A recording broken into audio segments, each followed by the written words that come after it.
Hey, this is your What Makes an American Family lecture that comes right after the media work that we do in the classroom.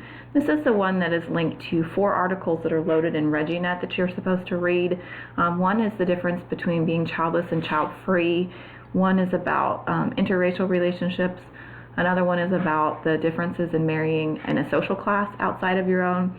And then another one is choosing single parenthood, specifically single motherhood. So you were expected to read those 4 articles.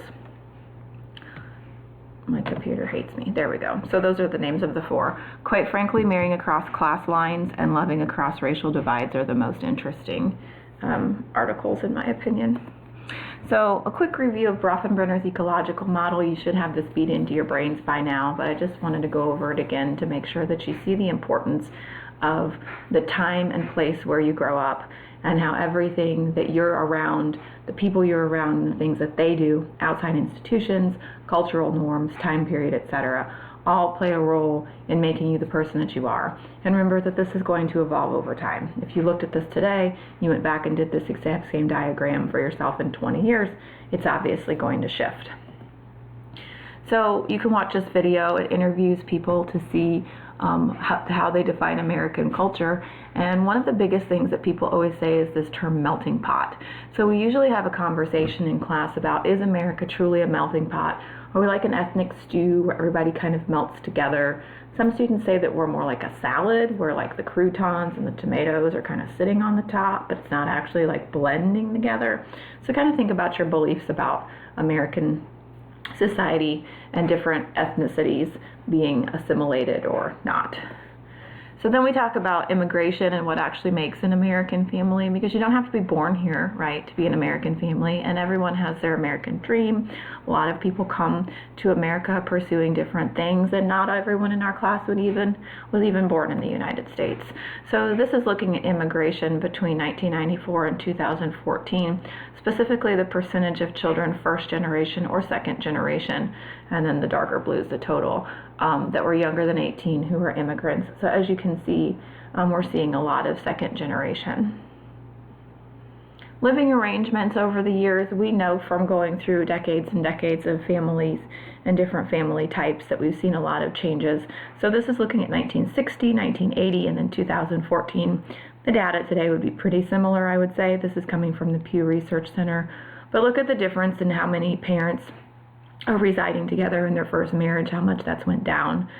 2 parents in a remarriage has actually stayed pretty much the same, but we see a lot of cohabitating parents now and even more single parenting. This is looking at marriage and divorce rates. Take a look at different things throughout history that we've talked about. Specifically during the Great Depression, you can see that marriage plummets, and then you can also see that it skyrockets throughout the 40s, and you can see that it kind of ebbs and flows over time. You can also see that divorce rates continue to increase, but then really boost up in the 70s. That would have because states, first was California and then others to follow, started to have the no-fault divorce laws. So you no longer had to prove infidelity or abuse. If you wanted to get a divorce, you could just get a divorce. This TED Talk is Jenna McCarthy, and it's about you need to watch it. It's about the studies done with your tax money, basically, on showing your likelihood of getting a divorce. She's really funny, but it's also academic and provides you some information. So definitely check that out. This is going along with the single motherhood article. A lot of more women are waiting longer to get married or not getting married. Many are choosing to have children without cohabitating or marrying the person they're impregnated by. Some people are just choosing to have children, like going to sperm banks and stuff.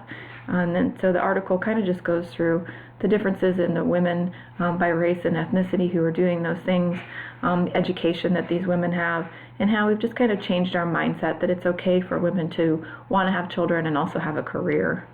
So this is breaking it down again. Some of these charts are coming straight from the article that you're supposed to be reading. Grandparents raising grandchildren is another portion of a modern American family. Sometimes there's a difference, between a grandparent who babysits and then a grandparent who's actually raising the child. So you can see that those numbers have risen significantly over the past 10 years.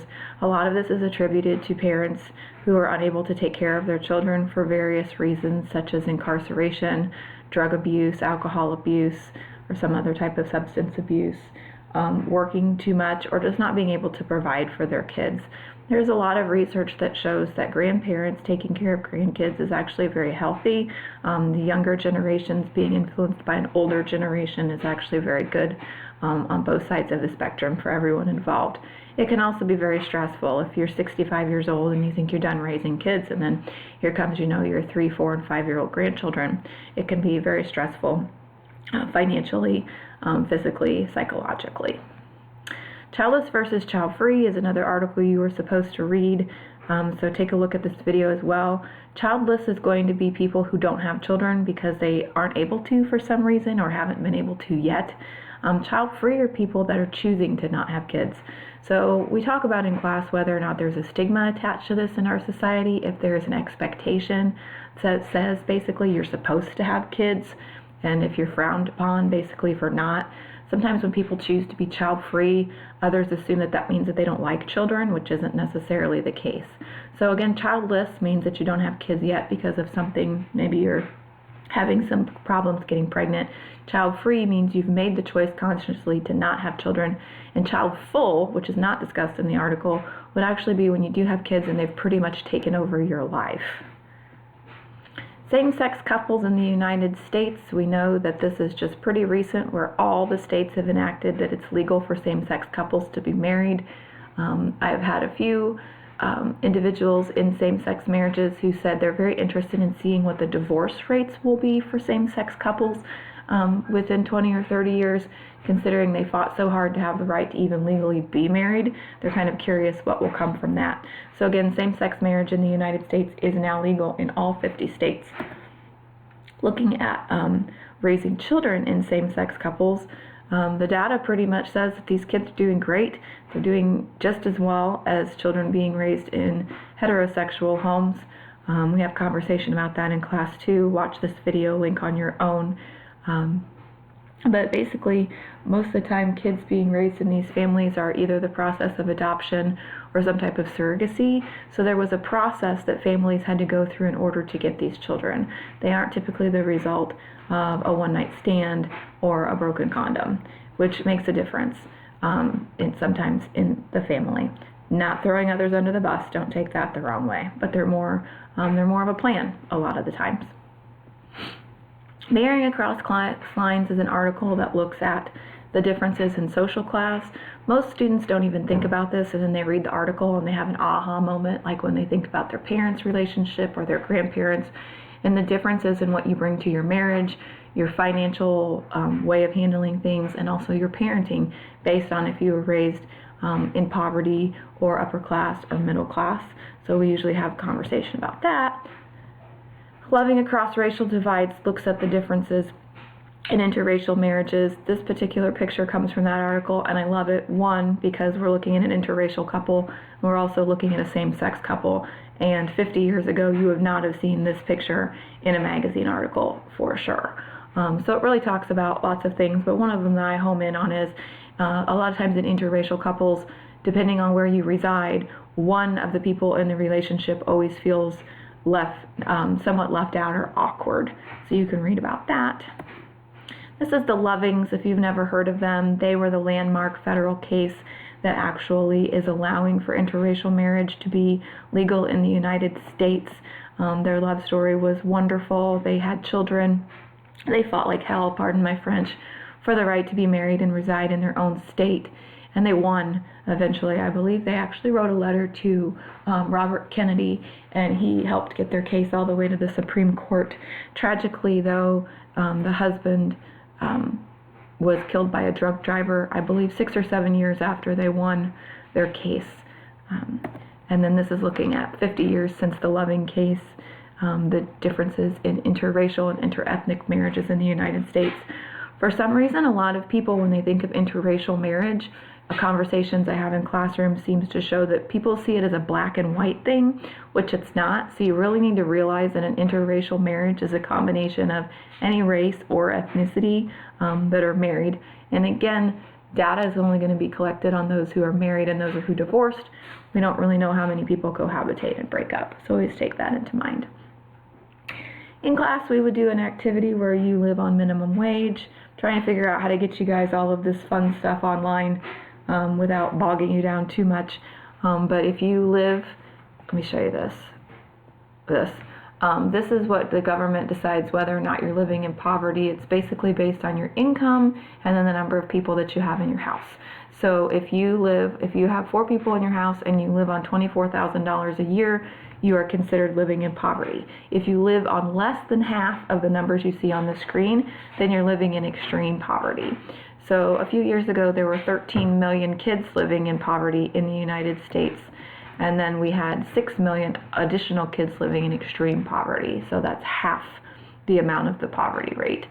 This is the percentage of kids living in poverty in the past year. It's old, but it's still pretty accurate.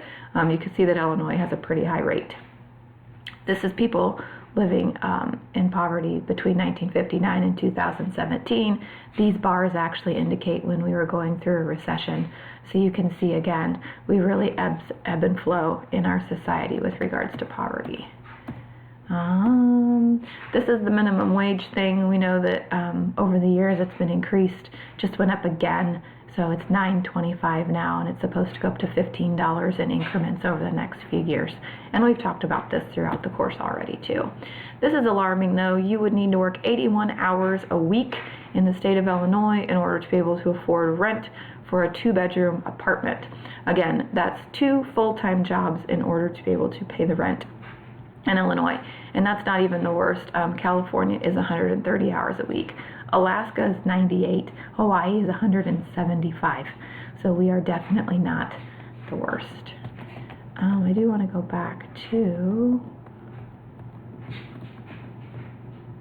this. So in the classroom, you would get into your groups and you would do some activity. My sociology classes do this too, living on minimum wage. My plan is to give you an in-class assignment right now. It'll be number 9 or number 10, probably number 9, something having to do with this unit, but I'm trying to wrap my head around all this, guys. I haven't quite got it figured out. Anyway, so you should read all of these articles for sure, because they're on the test. And you should know the information anyway. So make sure you check these out. Thank you. Bye.